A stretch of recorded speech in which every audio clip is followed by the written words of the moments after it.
మత్తయి సువార్త 8వ అధ్యాయం 1వ వచనం నుంచి, ఆయన కొండ మీద నుండి దిగి వచ్చినప్పుడు బహుజన సమూహములు ఆయనను వెంబడించిరి. ఎంతమంది వెంబడిస్తున్నట్టు ఆయనని? బహుజన సమూహములు ఆయన, చాలా మంది యేసు ప్రభువుల వారిని వెంబడిస్తూ ఉన్నారు. ఆయన ఆకర్షణీయమైనటువంటి ఆ యొక్క వాక్యము, ఆయన ప్రేమ, ఆయన చూపించినటువంటి కృప, ఆయన నడిపింపు, ఆయన మాట, ఆయన ప్రవర్తన, ఆయన క్రియ ఏం చేస్తుందంటే అనేకులను ఆయన వెంబడ నడిచేటట్టుగా చేస్తుందంట. కాబట్టి మనం కూడా ఎట్లుండాలా? అనేకులను దేవుని మార్గంలోనికి నడిపించే వారంగా ఉండాలి. ఇప్పుడు దీని ఉద్దేశం ఏంది?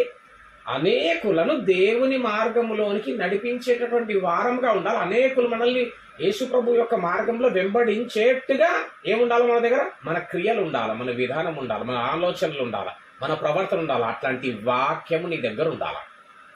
రైట్. వెంబడిస్తుంటే ఏమైంది?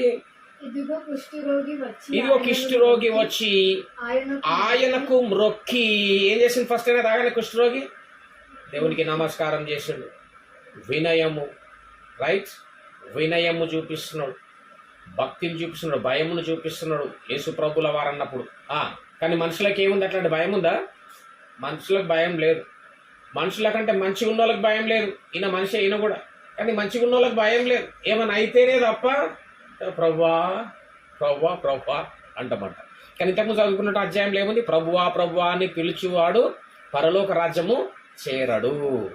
నా తండ్రి చిత్తము నెరవేర్చేటటువంటి వాడే పరలోక రాజ్యాన్ని చేరతాడు. సరే, మంచి ఈయన వచ్చిండు, మొట్టమొదటిగా నమస్కారం చేసిండు, మొక్కిండు.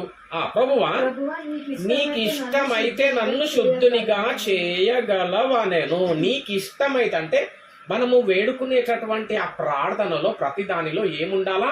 దేవుని ఇష్టము చొప్పున, దేవుని ఇష్ట ప్రకారం. ప్రభువా, నీ ఇష్టం, నీ చిత్తం, రైట్. అట్టి విధంగా మన యొక్క ప్రార్థన విధానం ఉండాలి. ప్రభువా, నీ చిత్తం అయితే ప్రభువా నాకు ఇది అనుగ్రహించు, ఇదిగో నాకు ఇది కావాలనుకుంటున్నా, నీ చిత్తం ప్రభువా, నీ కృప, నీ నడిపింపు, రైట్. నీవు అది దీవెనకరంగా ఇదిగో ప్రభువా నాకు మలుచు ప్రభువా, నాకు అనుగ్రహించు ప్రభువా, నీ చిత్తం ప్రభువా, రైట్. యేసు ప్రభువు కూడా అంట సిలువలో మరణం అయ్యేటటువంటి ఆ ముందు దినమున ప్రార్థన చేసుకుని అంటున్నాడు, ప్రభువా ఈ గిన్నె నా దగ్గర నుంచి తీసే ప్రభువా. ఏం గిన్నె? రేపు జరగబోయేటటువంటి మహాశిలువ యాతన అనబడేటటువంటి శ్రమతో కూడినటువంటి ఆ వేదనకరమైన ఆ పాత్రను, శ్రమతో కూడిన ఆ పాత్రను నా దగ్గర నుంచి తీసేయి ప్రభువా అని ప్రార్థన చేసి ఏమంటాడు తెలుసా? వెరీ నెక్స్ట్ లైన్, నీ చిత్తమైతే, నీ చిత్త ప్రకారమే జరగనంటాడు మళ్ళీ ఆయన. అంటే మన ప్రార్థనలో ప్రతి దానిలో ప్రభువా నీ చిత్తం, రైట్. దేవుని ఉద్దేశం అనేది మన పట్ల నెరవేర్చబడాలంటే మన ప్రార్థన విధానం అట్టి విధంగా ఉండాలి, దేవుడికి అనుకూలమైనటువంటి ప్రార్థన. అప్పుడు దేవుడు ఏమన్నాడు? రైట్ బిడ్డ, నాకు ఇష్టమే. మనకి ఇష్టమైనటువంటి, మనం కోరుకుంటున్నటువంటి, మన మనసులో ఉన్నటువంటి ఆ ఆశలు దేవుడు తృప్తిపరుస్తాడు, రైట్. నువ్వు కోరుకున్నదా, నువ్వు ఆశిస్తున్నటువంటి దాన్ని దేవుడు అనుగ్రహించేటటువంటి వాడై ఉన్నాడు. ఇంతకుముందు అధ్యాయంలో ఏం చదువుకున్నాము? మీ పిల్లలు మిమ్మల్ని రొట్టెని అడిగితే మీకు రాళ్ళు తెస్తాడా, రాళ్ళు ఇస్తారా అని అడిగితే చెప్పలే వాక్యం కదా.